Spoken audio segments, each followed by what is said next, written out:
Here's our final block. It's called Street Lamp 2 from Kimberbell's Candy Cane Lane. I'm Jeannie from A1 Vacuum and Sewing. And I learned a couple of things from doing my first one.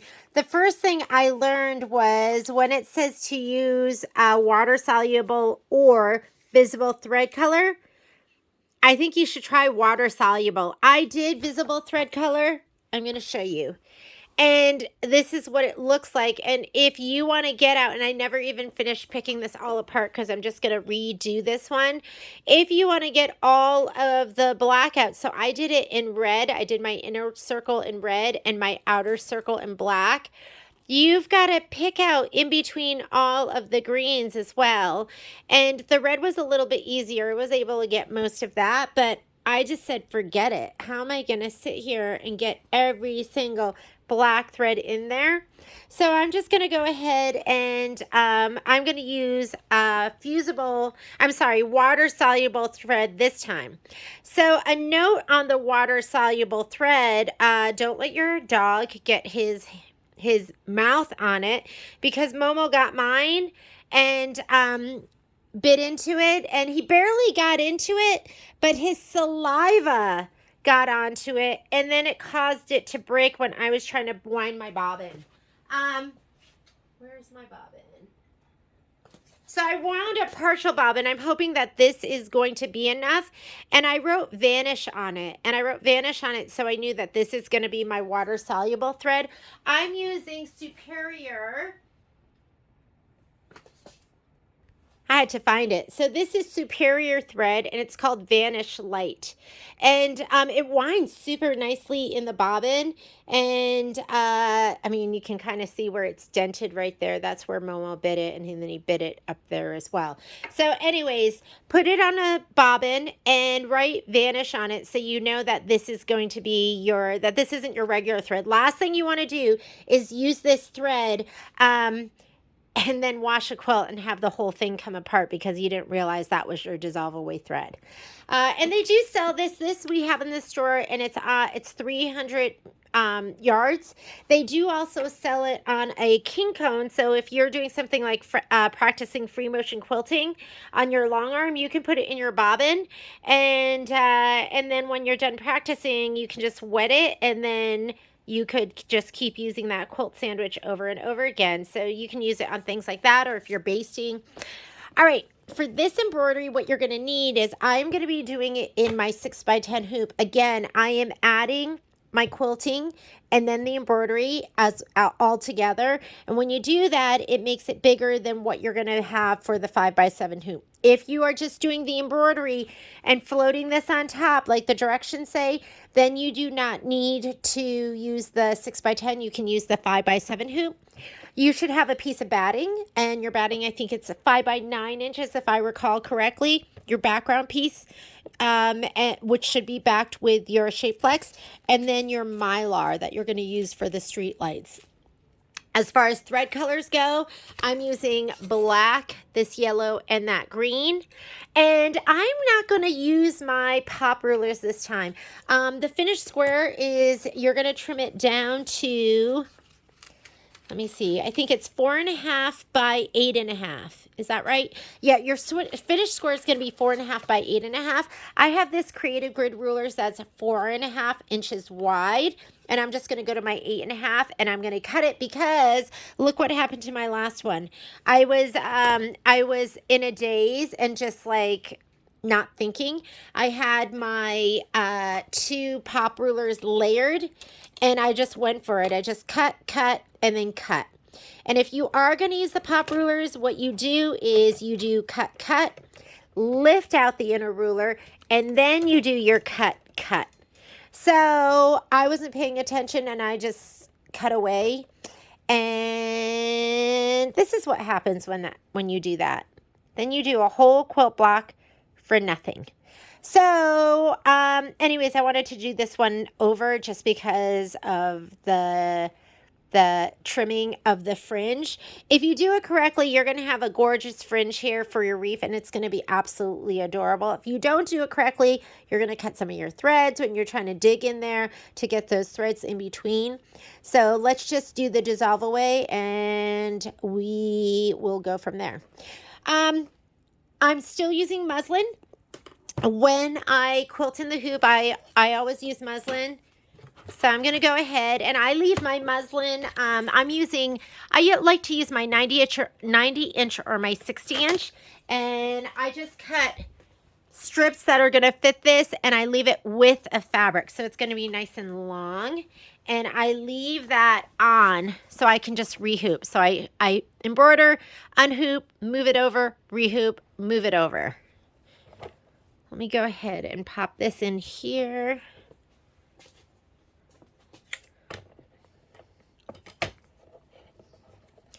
And there's a little bit of waste, but muslin's pretty reasonably priced. And stabilizer is not getting any cheaper. I don't know if you've noticed, but we've seen probably a 25% increase in the price of our stabilizer. This, I mean, I'm comfortable using it for this because there is a background piece with Shapeflex, and there is also fusible woven. I'm sorry, not fuse. There's also batting. So there's the background fabric, the Shapeflex, and the batting. So it's okay to use something like muslin. If I needed more support, I would not be using just muslin. I would be using a cutaway, or I'd be using a tearaway, or I'd be using something like that. We're hooped and ready to go. I'll see you at the machine. So my hoop is loaded on the machine. I have the majority of my muslin just kind of hanging over to the left-hand side. We're going to load our design. So I'm going to go in here to my pocket, to my USB, and we are using, remember we had loaded two different quilting design. One is 6x8, the other one's 4x8. That's the final size. So I'm going to go ahead and put that in, and I am going to go ahead and mirror image it because the last one I did was facing the right way. This one I'm going to flip over. You do not have to do that, but I'm going to go ahead and edit that and mirror image that so it's going the opposite direction. The next thing I'm going to do is I'm going to go ahead and add our pattern. So there are two street lamps. You want to make sure you add the right one. One has a candy cane and one does not. So that's the first one that I will go back and do again. I'm going to add this one, set it. And the other thing we're going to want to do, remember for all of these, the instructions say to cut 1/4 inch from the bottom of the lamppost or the house or whatever you're working with. So we're going to move this down so that the line around the embroidery design is even with not this bottom red line, but the second inner red line. So I'm going to go into edit, move. I'm not going to use my fingers because I don't want it to move left and right. I'm just going to use my down arrow right here, and let's get it to the bottom. Perfect. And if you're up one click, down one click, too far, it's fine. Don't worry about that. You just want to be close. So now I'm going to go ahead and say okay to that. Now that we have both those designs loaded, I'm going to go ahead and hit embroidery. The other thing I can do is I can choose my hoop size. I always like to choose my hoop size because it gives me an outline of my work area. And I'll say okay to that. And you can see the whole 6x10 frame. And if you really want to conserve some fabric, what you can do next is, this is the page from which you embroider. It's either going to be your layout page if you're on the Solaris or Luminaire. If you're on the Destiny, Dream Machine, or most of those other machines, it'll say edit. You'll have two edit pages, your main edit page, and then you'll have your other edit page that's just going to have a couple of editing options for you. I'm going to take this design and I'm going to hit move, and I'm going to hit my right arrow, and I'm going to move it all the way to the right hand side, and that's going to leave all this fabric that we can use to hoop the next one. That's kind of what I normally do. If I remember, every once in a while I will forget that though. And then we're going to go ahead and say okay, and let's get stitching. I'm going to put a green thread in so you can kind of see. The first colors for all of this don't make a difference. The color that makes the difference is going to be when you do your quilting. And that's going to be all that candy corn background quilting. So I'm going to thread her up we're going to do a placement stitch for our batting. So I want you to grab your batting piece and I want you to give it a shot of spray to the wrong side and your wrong side again. And I keep telling you this because I don't know. Because just in case you missed it in one of the other videos, it's going to be the side that's really, really nubby and bumpy. The other side is dimpled in. This side is dimpled out. The wrong side is dimpled out. Make sure your fabric doesn't fall over that. Do not spray at your machine. Hopefully you have your spray box or something like that near your machine.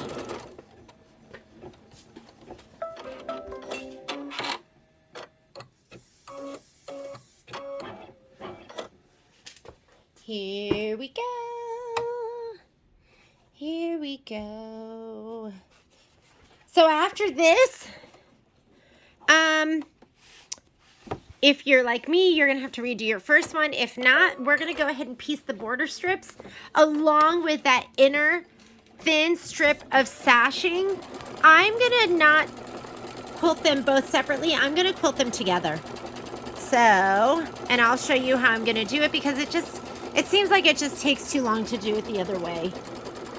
I'm always looking for ways to save time because that's one thing I don't have a lot of.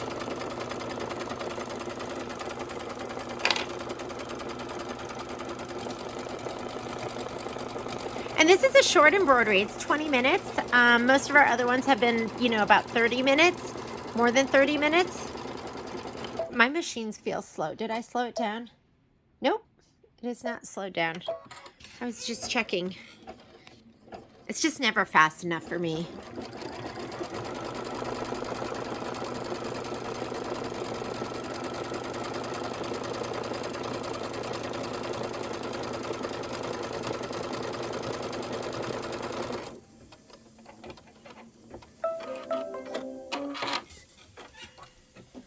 All right, I'm going to go ahead and trim. We have super rainy weather here. And if you know anything about Reno, Reno is a very, very sunny place. I don't think it rained at all this summer. So we're expecting, I think, 5 inches of rain in Reno today and tomorrow. And it looks like everything's going to start flooding. I live in a place called Collin Ranch, and we have some duck ponds like at the bottom of our development.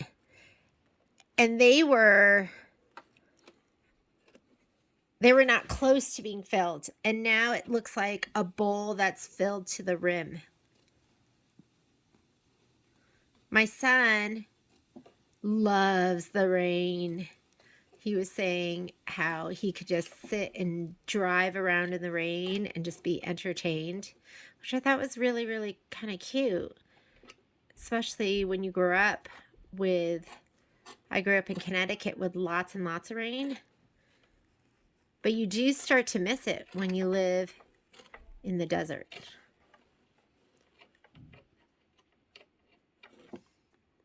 But I remember weeks when it would just rain for weeks at a time. You would just wake up and it would just still be raining.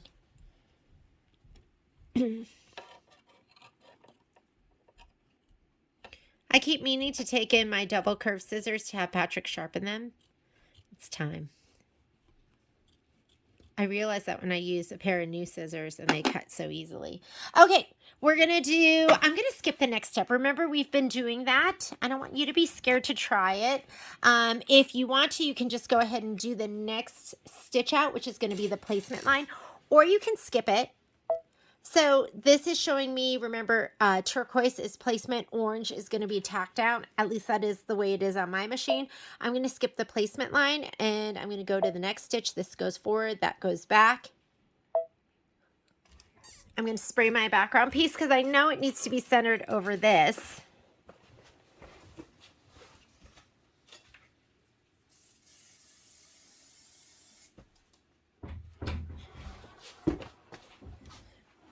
Let's go ahead and lay this down. I paused the video for a second because Patrick was walking through my sewing room. Okay, I'm going to go ahead and do my tack down. Patrick I grew up in Connecticut. Patrick grew up in Pennsylvania. And he grew up in one of the rainiest parts of the country. There was this rain shadow there that, I mean, they had a lot of rain.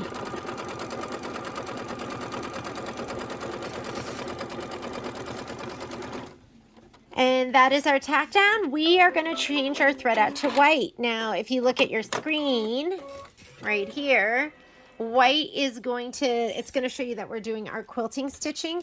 And I've been doing it in white just so everything doesn't look too crazy busy.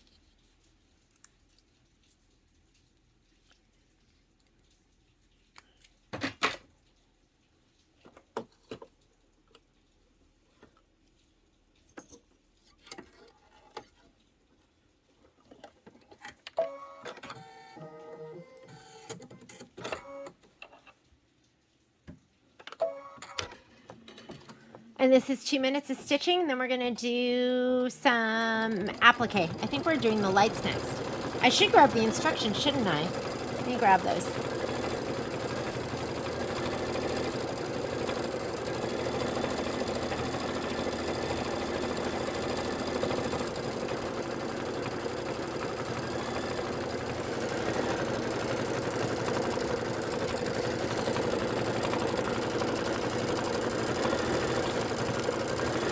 So what we've already done is we've already done step 1, which is to stitch the background placement line. We've already done 2, which is to stitch the background tack down line. What we're doing right now is the quilting, and then we're going to start right here with step 3 for the Mylar placement line, and that is going to be this for the lights.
So get your yellow thread ready and your Mylar.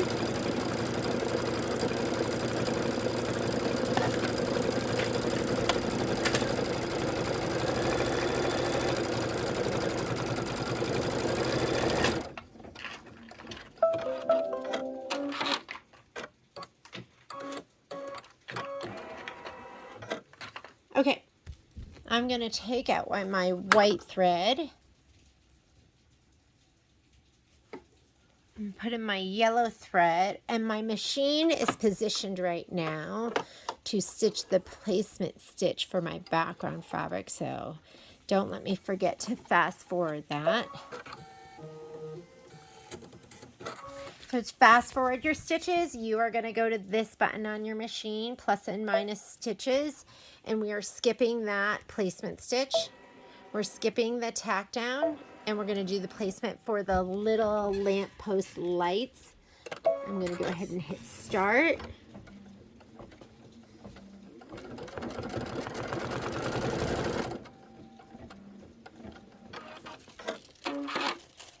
These are my little cutouts from the ones I did last time. I did let it tack one down. I stopped it and just ripped it away, and then I did my second one. I'll do that again just because it's easy. So So that was step number 3. Step number 4 says stitch the Mylar tack down and decorative fill. So I'm just going to lay this down, and sometimes Mylar does have a wrong and right side. This one doesn't seem to. I'm just going to hold it down here.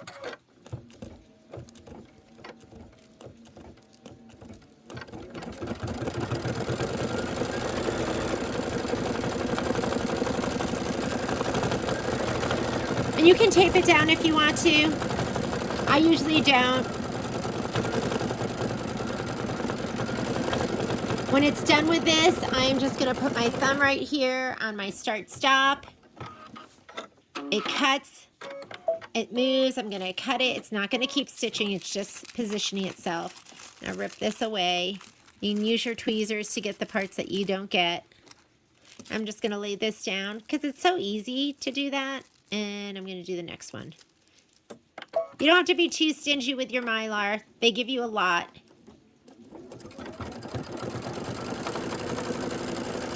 And if it like creases and like doubles over, does anything like that, when you are stitching, you don't have to worry about that too. It'll rip away so easily. It's going to look great no matter what.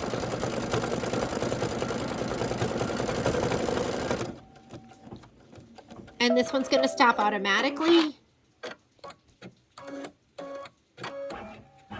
And then you can just rip away the parts that you don't need. Throw that leftover in your Kimberbell bag of excess. Grab your tweezers in case you have some parts that are still there, and just grab them and pull them away. I have a big old thread. I don't know why. He just probably didn't get bedded down, so I'm going to clip that. And the next step is step 5. It says stitch the lamp light satin outline. Just put your foot back down and hit start. If you're on the Luminaire and the Solaris 2, you have the upgrade, then you just need to hit start. You no longer have to put your foot down and hit start.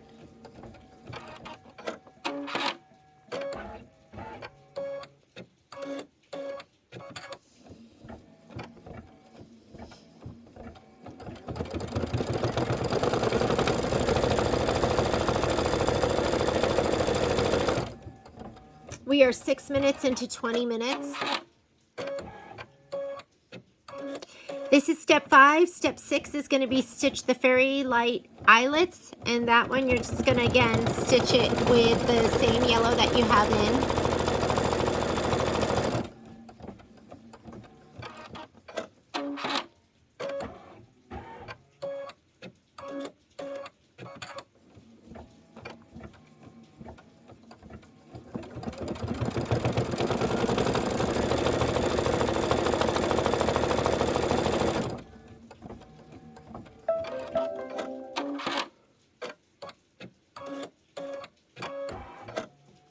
I'm going to hit start.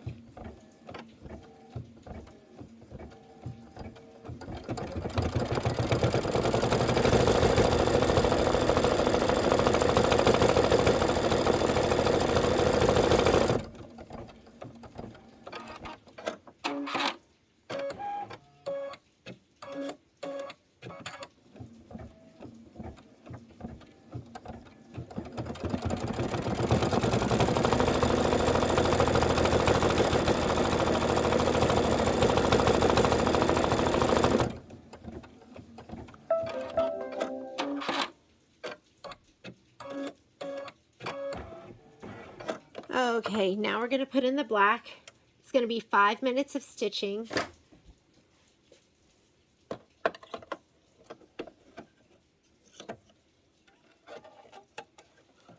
And I am going to change my bobbin out to a black bobbin. Just because there's so much of it, I might as well.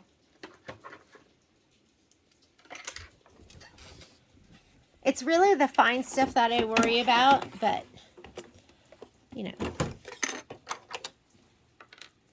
putting in the black will ensure me that my stitching will look amazing for all of this.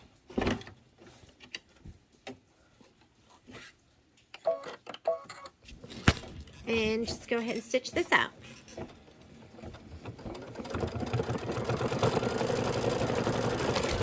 Whoops, sorry about that. Take down my cord.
we are ready for the wreath. And if you look at your instructions, it says, we just finished step 7. It says change bobbin to water soluble thread or visible thread color. So we're going to do that first. I'm going to take this out and I'm going to slide in that bobbin that says Vanish on it. So I wrote Vanish on it because that's the name of the superior water soluble thread that I'm using. And I don't want to confuse it with my other bobbins.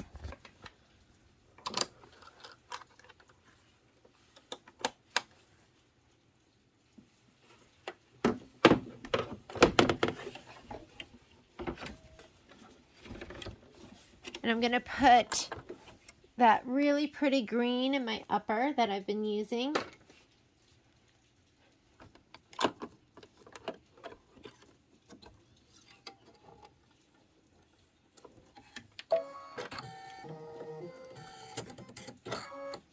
And go ahead and stitch.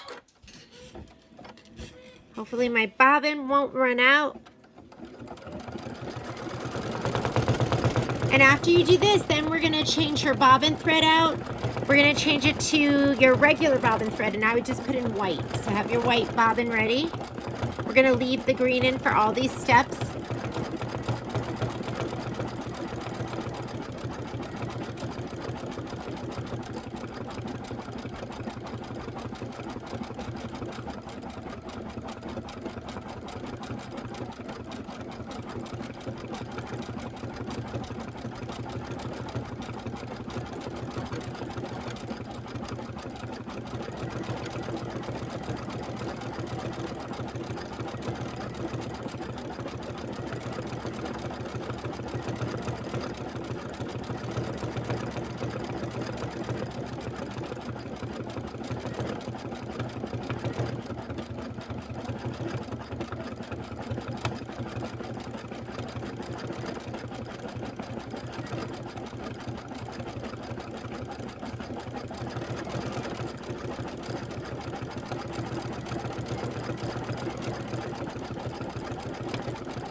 Now we're in step 9. It says change to regular bobbin thread, and then we're going to stitch the outer reef tack down stitch. That's going to stitch down right on the inner part of that circle because we are going to fringe it.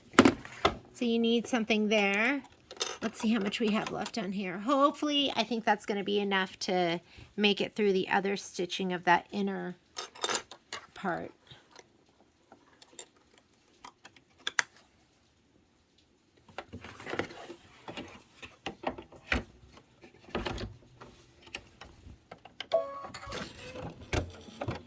It's going to be going through some heavier parts. It's going through a lot of stitching, so it might make a little noise.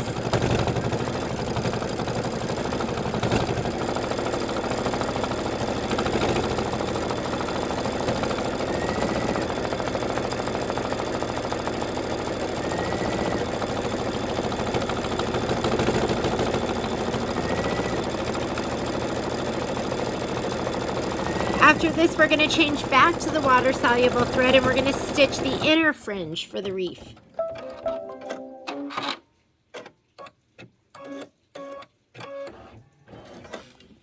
Let's go ahead and change that back out again.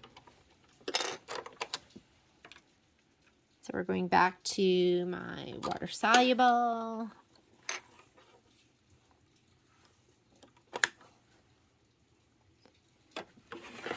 We're going to do the inner part of the wreath.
And you've got to remember to change it back.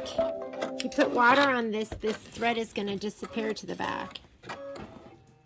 Okay, so I'm going to take this off. I'm going to put my regular, oh, I have a bunch left. Maybe that'll be enough for my second wreath that I have to redo.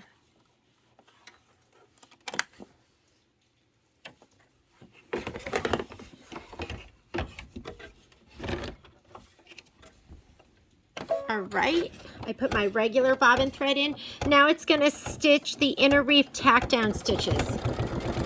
And this is what's going to hold that fringe down, so this is important stuff. And why don't you go ahead and heat up your iron? We do still have to do the snowflakes. That's going to be our last step after this.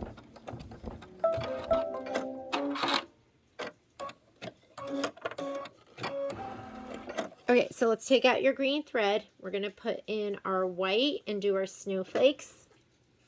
And then after that, we're going to take the black out and we will press it and make it look gorgeous. Sorry, just hit my filming arm. So hard to work around it.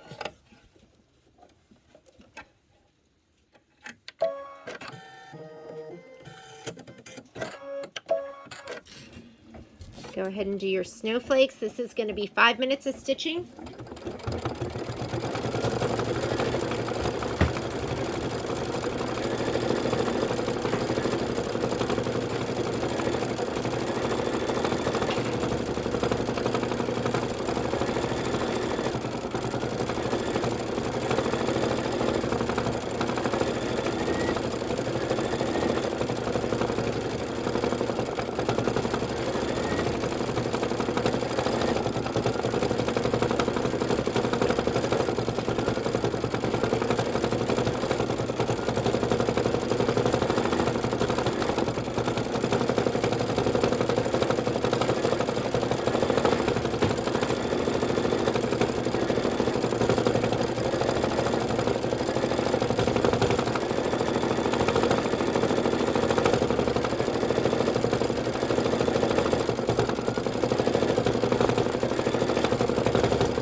All right, let's go ahead and take that out of the hoop. It is adorable.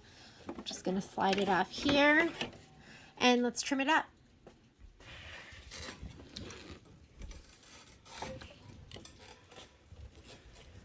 I was trimming up my pieces. To make to piece the back of my pillow. I always use like all the little leftover pieces. I sew them all together and I use them all up. Because I just hate having all these leftover scraps from all these different projects. So with this, whoops, let's go ahead and turn it to the right side onto your wool mat. I always work on a wool mat just because you can press your embroidery design into the mat, which I really, really like. Let me see. Let's get my camera like that. And a lot of times this middle part's nice and flat. It's really the edges where it's ripply that I want to make sure I get down and pressed in so everything is laying really, really flat when I go to trim. You don't want to trim without pressing. See the difference between this side and this side? Okay. And the moisture. So you could either use steam or, you know, I use Best Press because it's here in my spray bottle. But the steam is going to help. You don't want to do it dry. And I don't know if you can see that, but mine is laying super flat.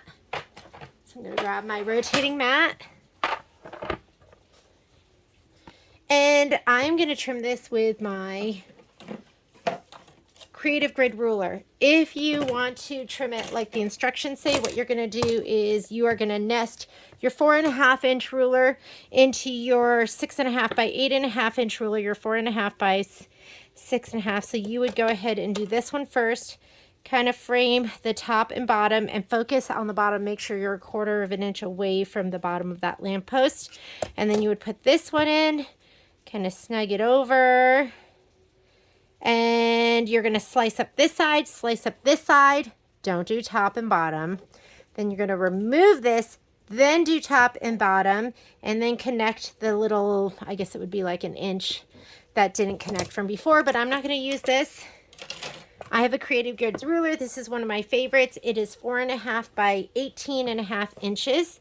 And I'm going to lay this down because I know it's 4.5 inches across. And starting from here, if I look at my black measurements are in 1/2 inches. So this one's 8.5. And I'm going to kind of frame it again. And actually, I'm going to do the bottom first. The bottom's the most important part because you want to get 1/4 of an inch away from the bottom of your embroidery. And then I'll swing it around and I'll do the top. I'll trim the top. So, sorry about that glare. Let me move that. How's that? Did you get some light and more of some ambient light? Okay. So, and I can see my 1/4 inch mark, which makes it even easier. And I love the green outline because I can see that for framing it, that's approximately your cut line. And that looks great. So with this, using this ruler, kind of fussy cutting around it, with this ruler, I can do 3 cuts and then I'll just cut the very top of it. And what I'm looking for is my rotary cutter, which, hang on just a sec. All right, couldn't find it, so that's 1/2 inch. Means we're gonna have a little bit more on the top. I'm gonna grab this whole thing and swing it all together, which is gonna be an issue because I'm running over here into my serger table.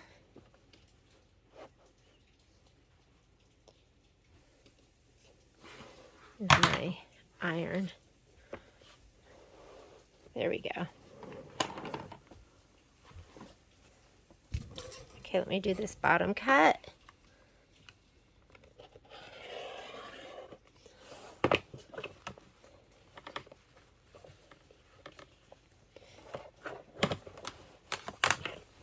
actually like that. I'm going to do that again with my other one.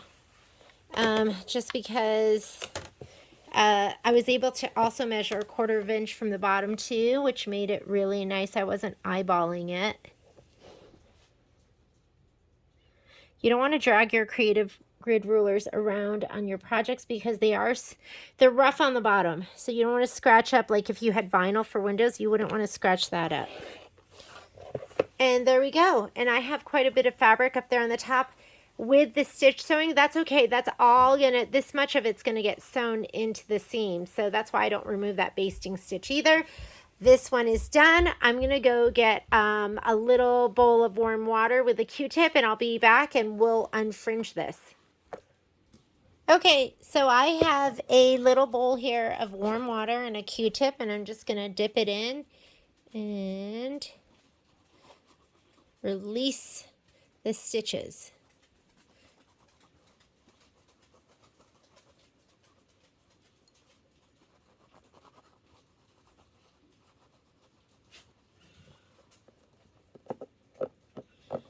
You can see the fringing just coming up.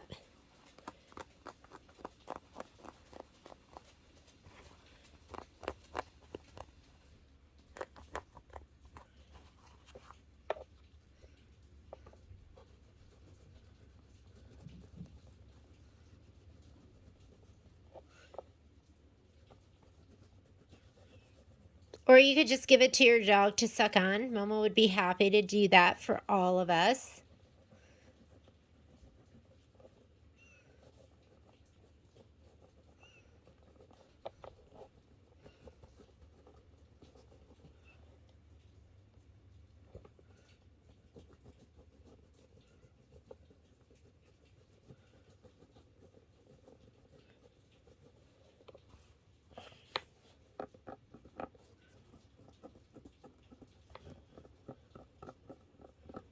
And that is so much easier than I probably, the other way, I can't remember how much time I spent trying to get those stitches out, but it was a lot longer than this. And sometimes I'll take like the back of my seam ripper and I'll just kind of put it in, and you know what? Don't do that, because I don't want you to do that and have issues with it.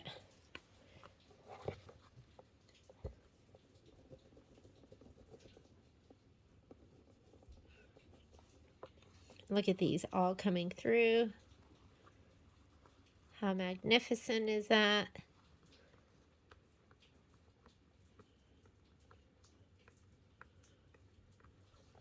But I'm gonna grab my tweezers. Tweezers will be better.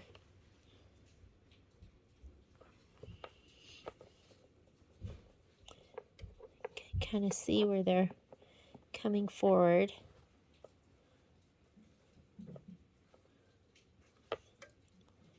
And it'll be a little gummy in the back. Oh my goodness, this is cute.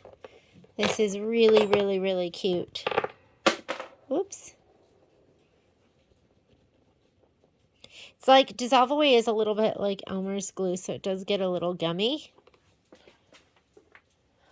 Let's see if this is better now.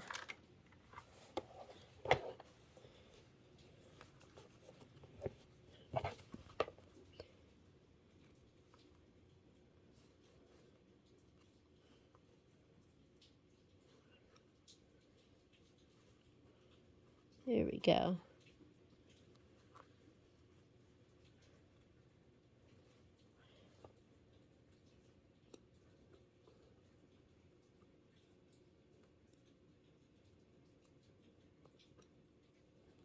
You don't want to rip them. You don't want to break those threads, because then your loops are long. Your fringe is long. You can just pull them up though.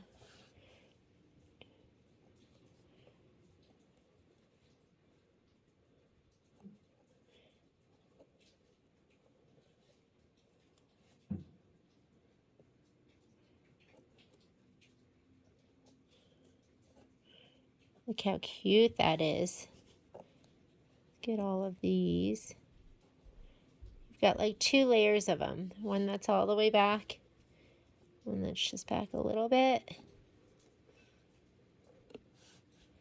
These, for some reason, don't want to come forward. Hang on. I think it's because it's stitched into the embroidery.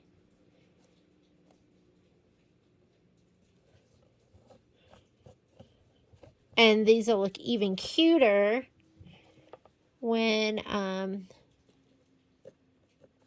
they'll look even cuter when we get the accents on from the embellishment kit.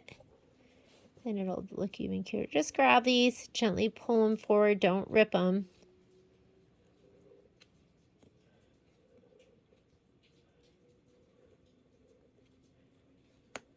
There we go.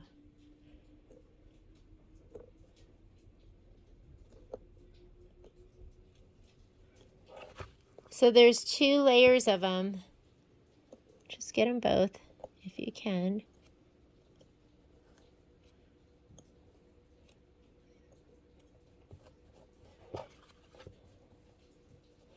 And I love that they did 2 layers of fringe.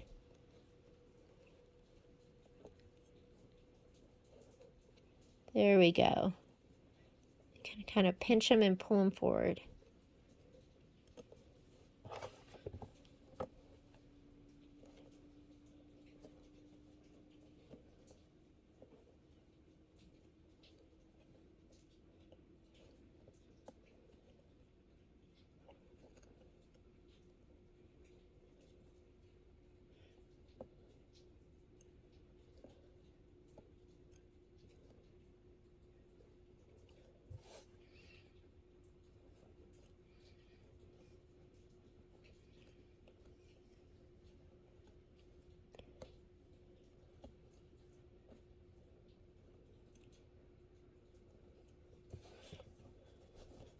Now, this dissolve away thread will get on your other thread. I pulled a little too hard there. If you pull a little too hard and you break a fringe, trim it. Just trim it because you don't want it hanging over too far. So don't be too aggressive, and be sure you don't cut the other ones. There we go.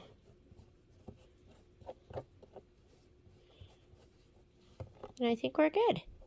I think that should be good.